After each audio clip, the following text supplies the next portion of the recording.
మీలో ఎంతమందికి dairy milk ఇష్టమో కమెంట్ చేసేయండి. చూసారు కదా, నా దగ్గర అయితే పెద్ద Dairy Milk Silk Heart Blush అయితే ఉంది. మీలో ఎంతమంది ఈ చాక్లెట్ తిన్నారో కమెంట్ చేసేయండి. చాక్లెట్ స్పెషాలిటీ ఏంటంటే ఈ చాక్లెట్ లేబులే కొంచెం డిఫరెంట్ గా ఉంది. అండ్ ఇక్కడైతే ఒక గ్రీటింగ్ కార్డ్ కూడా ఉంది, మీరు చూడొచ్చు.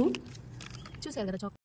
నేనైతే ఇంత పెద్ద చాక్లెట్ ఎప్పుడు తినలేదు. This is the first time నేనైతే ట్రై చేయడం, అందుకే కొంచెం ఎక్సైటెడ్ ఉండే. ఈ చాక్లెట్ ఓపెన్ చేస్తుంటే ఏదో తెలియని సాటిస్ఫాక్షన్ అయితే వస్తుంది. ఎందుకో తెలుసా? చెప్పు. ఎందుకంటే ఈ చాక్లెట్ నాది కాదు, మా అక్క వాళ్ళ పాపది. వీడియో కోసం అని చెప్పి తీసుకున్నా. సరే కదా, ఇక్కడ చాక్లెట్ లో హార్ట్ ఉంది కదా, మీరైతే ఎవరికి ఇస్తారో కమెంట్ చేసేయండి.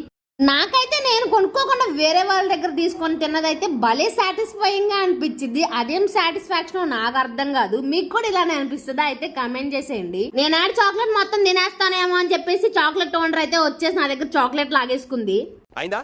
బాగైందా? మీరైతే మన వీడియోకి ఒక లైక్ అండ్ సబ్స్క్రైబ్ చేసుకోవచ్చు కదా. Okay bye.